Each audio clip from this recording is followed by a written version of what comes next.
Muy buenos días, mi querido amigo, mi querido hermano, que la gracia y la paz de nuestros Padres Celestiales esté con cada uno de ustedes. Os traigo una palabra sobre la religión, mi querido amigo, y me quedó la religión evangélica. Tortura la mente de las personas, que esa mentira, ese tal infierno creado por el catolicismo y pegado a esa doctrina por la religión evangélica, inventada por ellos, viven amenazando a las personas y torturando a la gente, las personas.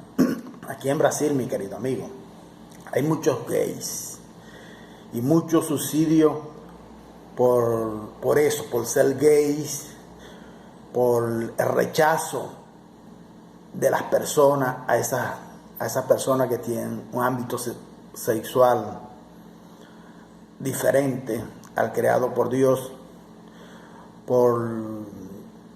Esos suicidios vienen por las torturas psicológicas que la religión evangélica amenaza con su falso infierno a esos gays y le inculca a la familia de esas personas que son gays, hombres o mujeres que son gays, le inculcan a la familia, a los padres de ellos, a sus familiares, parentelas, el rechazo contra ellos. Es una tortura psicológica que da aquí la religión evangélica, aquí en Brasil. Esas instituciones religiosas colocan un peso tan grande, mi querido amigo, en las personas, que lo torturan en su mente.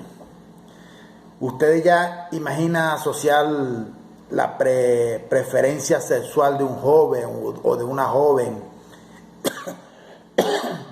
y decirle que ellos van a un infierno inventado siglos tras siglos por las religiones en la mente de la humanidad.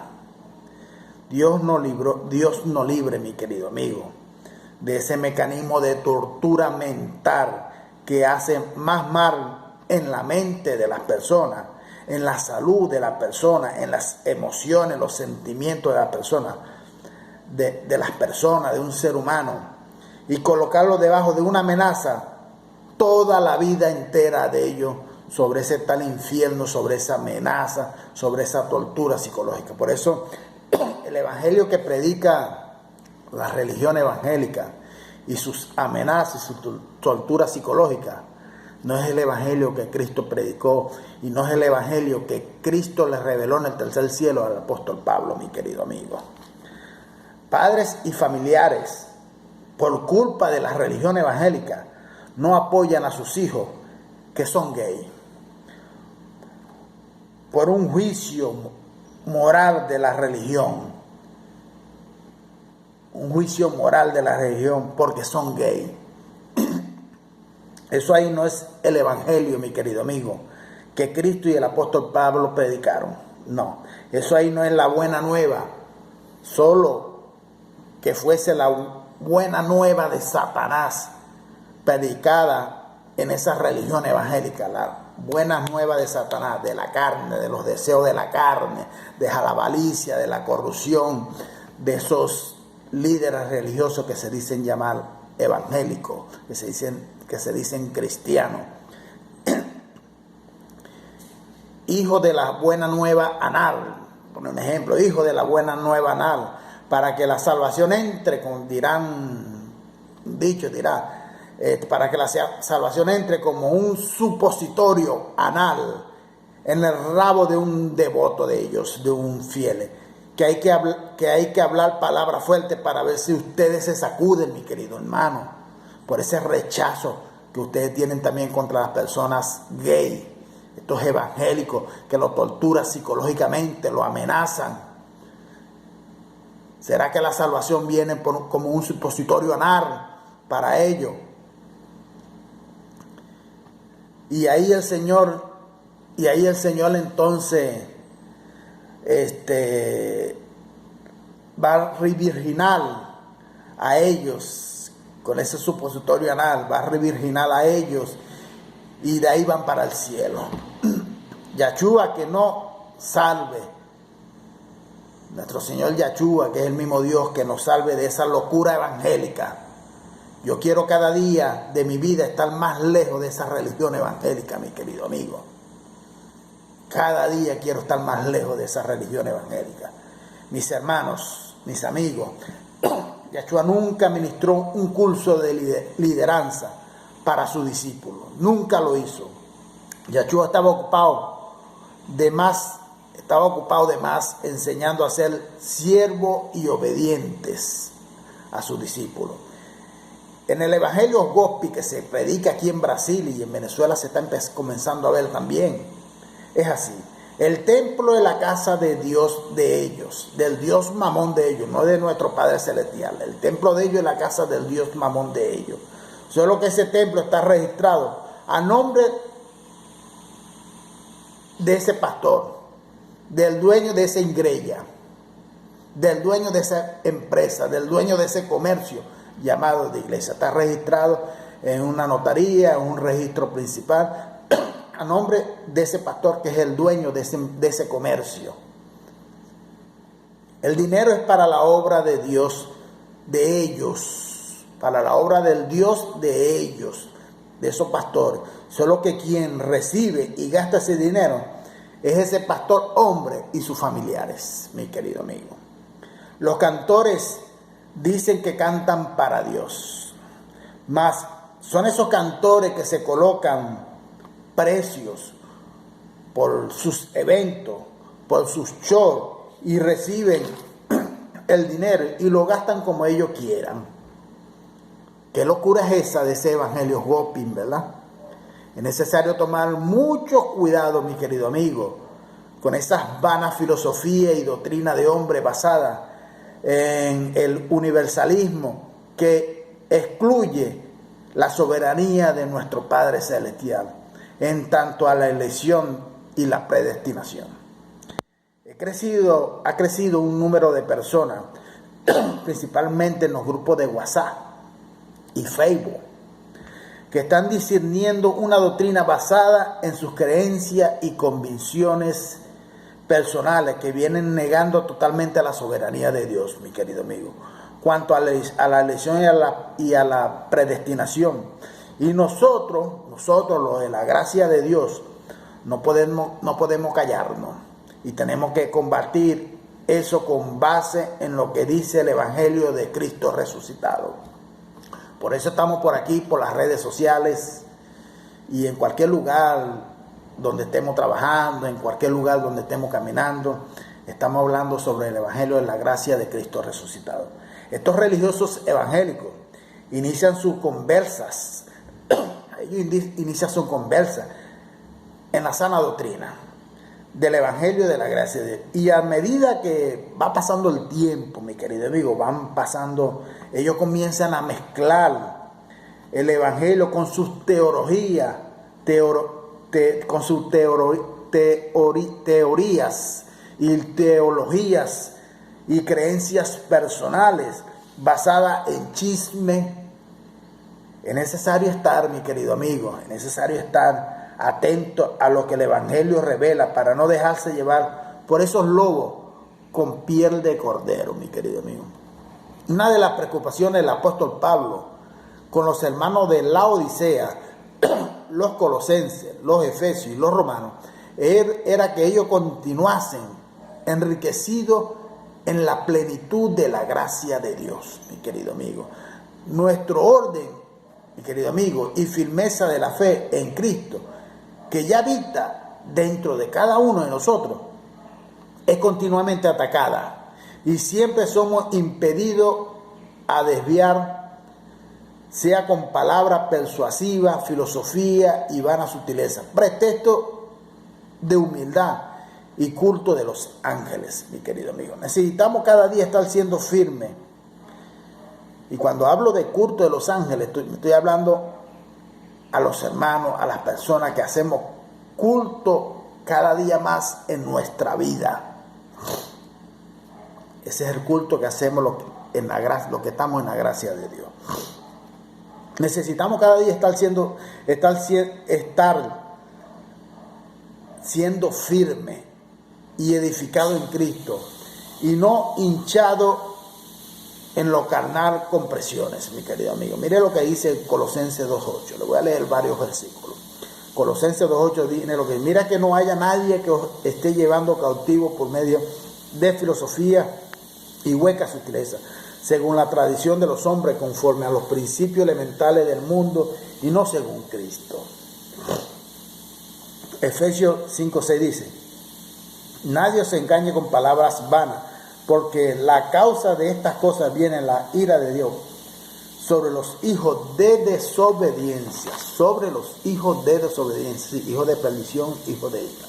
Romanos 16, versículo 18 dice: porque tales personas son esclavas, no de nuestro Señor Yahshua, sino de sus propios vientres, y con suaves palabras y lisonjas engañan los corazones de los ingenuos. Esas tales personas que se está refiriendo el apóstol Pablo allá no son los líderes religiosos que se hacen llamar apóstoles, sacerdotes, padres, curas, profetas, esos falsos que se esclavizan en su propio vientre, con su corrupción, con su avaricia, con sus vanas palabrerías y palabras lisonjas, engañan los corazones de los ingenuos que no conocen la palabra de Dios y no se dejan guiar por el Espíritu de Dios. Colosenses 2:4 dice: y eso lo digo para que nadie os seduzca con razonamientos canciosos. Amigos, la condición del crecimiento espiritual, más allá de desviarse de las vanas sutilezas y filosofía humana, ahí citada en esos versículos que le hablé ahí encima, en todos esos versículos que yo leí aquí, es estar ligado, mi querido amigo, estar ligado la cabeza y el cuerpo a la iglesia que es Cristo, no a una institución religiosa llamada de iglesia. Los conceptos humanos pasan, mas la palabra revelada por Cristo permanece para siempre, mi querido amigo. La iglesia es su única cabeza, mi querido amigo. La iglesia. Tenga en vista que la iglesia conforme es definida aquí en la Biblia, es una y es compuesta de todos aquellos.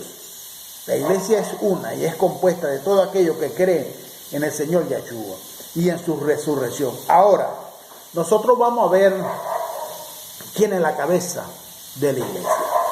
La respuesta de la Biblia para esta cuestión muy crítica es nuevamente muy clara aquí en la Biblia.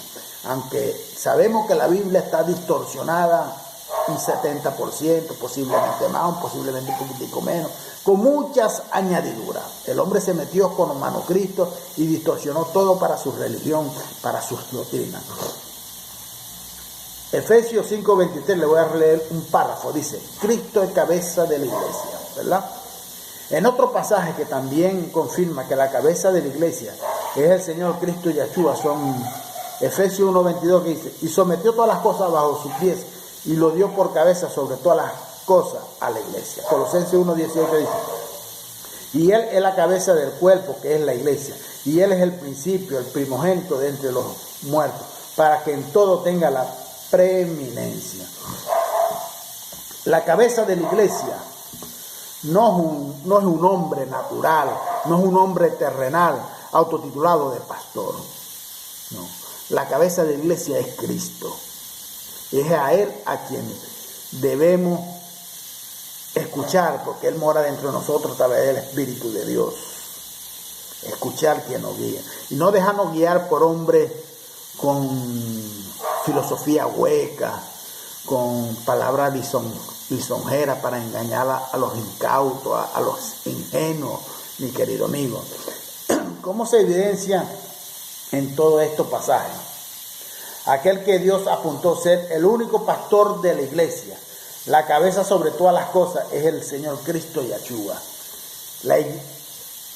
La cabeza, el líder de la iglesia de Cristo, no es Jaime Puerta, ese falso pastor, falso profeta, que es dueño de una empresa llamada secta o iglesia luz del mundo, una secta satánica. O el hombre líder religioso llamado William García, que es dueño de una secta o de una iglesia llamada Iglesia Pentecostal de Benecer. No, o este religioso, este avaricioso, ese falso apóstol llamado Guillermo Maldonado, que es dueño de una iglesia allá en los Estados Unidos, una secta evangélica en los Estados Unidos. Ellos no son los líderes de la iglesia de Cristo. Ellos son Satanás en carne, Satanás en la carne. Como se evidencia en todos estos pasajes, mi querido amigo, aquel que Dios apuntó a ser el único pastor de la iglesia, la cabeza sobre todas las cosas, es el Señor Cristo Yahshua, el mismo Dios, pues. Yahshua es la cabeza y la iglesia en su cuerpo. Y como en un cuerpo literal, la cabeza es la parte que conduce todo el cuerpo, que dirige y maneja todo el cuerpo, así también en la iglesia de Cristo, siendo la cabeza sobre todas las cosas, es aquel que conduce, mi querido amigo, y gobierna la iglesia, que somos cada uno de nosotros. La iglesia son personas, somos miembros del cuerpo de Cristo, en cual Cristo es la cabeza y nos dirige. Yahshua, y solamente Yahshua, es su líder, mi querido amigo, y su único jefe, o sea, su único pastor, es Yahshua, el Cristo resucitado, quiere decir, el mismo Padre Celestial. Así es, en contraste con varias jerarquías que se pueden encontrar en muchas denominaciones y organizaciones religiosas, la jerarquía de la iglesia, conforme ella es dada en la palabra de Dios, se presenta como se sigue en el pasado. Primeramente, en la actualidad. En el pasado, Pablo colocó algunos líderes para dirigir la iglesia, a las personas, ¿no? Ahora, en la actualidad, en la gracia de Dios, se presenta como la siguiente, y Pablo lo dice en sus cartas. Primeramente Dios, la cabeza de Cristo, mi querido amigo. Primeramente nuestro Padre Celestial, la cabeza de Cristo. 1 Corintios 11:13. 1 Corintios 11:13 dice: pero quiero que sepáis que Cristo es la cabeza de todo varón, y el varón es la cabeza de la mujer, y Dios la cabeza de Cristo. Así que Cristo es la cabeza de la iglesia, y finalmente todos nosotros que creemos en Cristo y en su resurrección y componemos el cuerpo de Cristo aquí en la tierra, que es su iglesia, mi querido amigo. Para concluir, mi querido amigo, por tanto, una vez de muchas iglesias de hombres por ahí, con muchos pastores, con muchos obispos, con muchos padres, sacerdotes, apóstoles, profetas, evangelistas y otros títulos más mortales que ellos se colocan. Hay una sola iglesia con un único pastor, que es Cristo. Esa buena verdad, mi querido amigo, es bueno.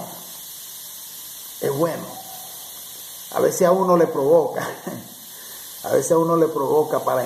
Para ver cómo caen estos incautos, abrir un comercio y colocarle el nombre de iglesia y vender salvación, sanidad, libertación, y al otro día vuelve para el mismo estoque de ese comercio a vender de nuevo la misma cosa.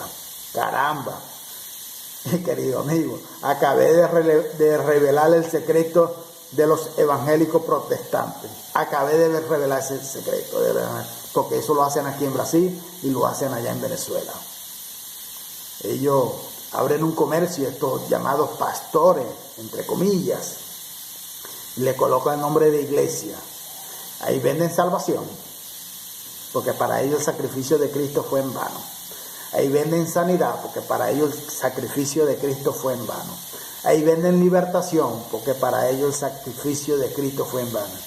Y al otro día vuelven, agarran esas mismas cosas que vendieron y la colocan en el estoque del comercio para volverla a vender.